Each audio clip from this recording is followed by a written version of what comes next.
প্রিয় শিক্ষার্থী বন্ধুরা এবং সকল ভিউয়ার্সদের এমপি পাঠশালা চ্যানেলে স্বাগত জানিয়ে শুরু করছি নতুন আরেকটি বিষয় নিয়ে আলোচনা। তোমাদের মনোযোগ আশা করছি ভিডিওটি চলাকালীন সময়টুকু আশা করি তোমরা আমার সঙ্গে থাকবে। স্কিপ না করে ভিডিওটি তোমরা সম্পূর্ণ দেখো। বিষয়টি খুবই গুরুত্বপূর্ণ, তোমাদের এক্সামে আসার মতো একটি বিষয়। আজ তোমরা দেখবে বাংলা রচনা শৃঙ্খলার প্রয়োজনীয়তা।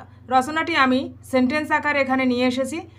যদি এক্সামে আসে সেন্টেন্স আকারে লিখতে তাহলে তোমরা এইভাবে লিখতে পারবে। যদি বলা হয় যে অনুচ্ছেদ আকারে লিখতে তাহলে কিন্তু তোমরা শুধু নাম্বারগুলো দাগ নাম্বারগুলো বাদ দিয়ে পরপর বাক্যগুলো লিখে অনুচ্ছেদ আকারে লিখে আসতে পারবে।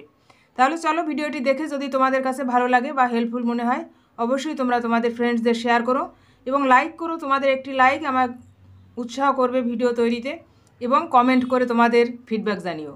এছাড়াও এই ধরনের রচনার ভিডিও আরও পেতে চাইলে অবশ্যই এই ভিডিও ডেসক্রিপশানে যাবে, সেখানে রচনা শেখার প্লেলিস্ট লিঙ্ক পাবে। সেখানে বিভিন্ন বিষয়ের উপর রচনা রয়েছে সকল শ্রেণীর ছাত্রছাত্রীদের জন্য। তোমরা সেখানে গিয়ে রচনাগুলো দেখে এক্সামের জন্য প্রিপারেশান নিতে পারবে।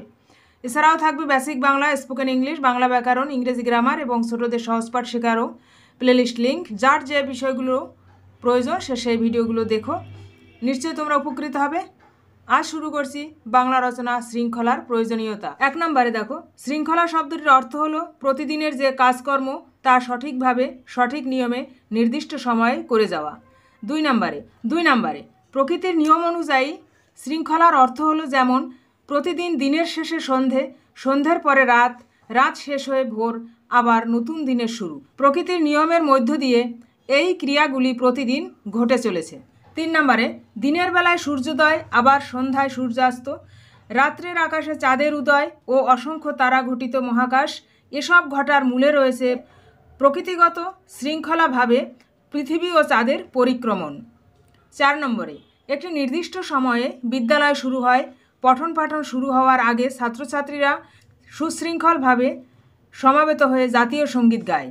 5 নম্বরে খেলার মাঠে দেখা যায় খেলোয়াড়গণ একত্রিত হয়ে শৃঙ্খলাবদ্ধ হয়ে বিরোধী পক্ষের খেলোয়াড়দের পরাজিত করার অদম্য প্রচেষ্টা।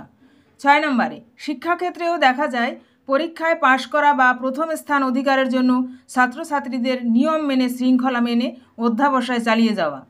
7 নম্বরে রাজনীতিতে দেখা যায় এক পক্ষ অন্য পক্ষকে পরাজিত করার জন্য মরিয়া হয়ে লড়াই করে জয়কে ছিনিয়ে আনার জন্য।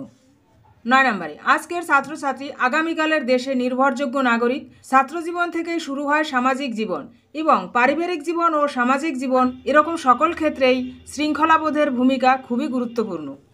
10 নম্বরে পরিবারে বাবা মায়ের কাছ থেকে শিশু তার জীবনের শৃঙ্খলাবোধের অভ্যাস গড়ে তুলতে থাকে।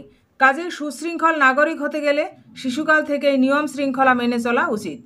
11 নম্বর বা শেষ যে বাক্যটি রয়েছে, দেশ ও জাতি গঠনে দেশকে উন্নতির চরম শিখরে পৌঁছাতে গেলে প্রতিটি দেশে সুশৃঙ্খলতা এবং সুশৃঙ্খল নাগরিক অতি আবশ্যক। বন্ধুরা, শৃঙ্খলার প্রয়োজনীয়তা বাংলা রচনাটি এখানেই শেষ হলো। সংক্ষিপ্ত রচনাটি তোমাদের কাছে কেমন লাগলো তোমরা অবশ্যই জানিও। আজ ভিডিওটি এখানেই শেষ করব। তোমরা প্রত্যেকে ভালো থেকো, সুস্থ থেকো। ফিরে আসবো আগামী দিন নতুন আরেকটি বিষয় নিয়ে।